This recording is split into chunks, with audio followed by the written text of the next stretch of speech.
guys, let's make nachos chips in cucumber dip. We have cucumber, bell pepper, onion, salt, vinegar, sugar, crushed peppercorn, and syempre ang ating nachos chips. Una, ilagay natin ang asin. Ayan. Sunod ang bell pepper.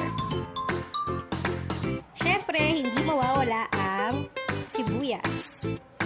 Sunod natin ang suka. Ang sugar, pambalansa ng lasa. Syempre, ang ating crushed pepper. At kapag nalagay na lahat ng ingredients, atin itong halu-haluin.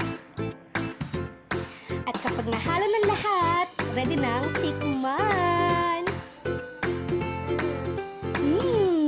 Enjoy!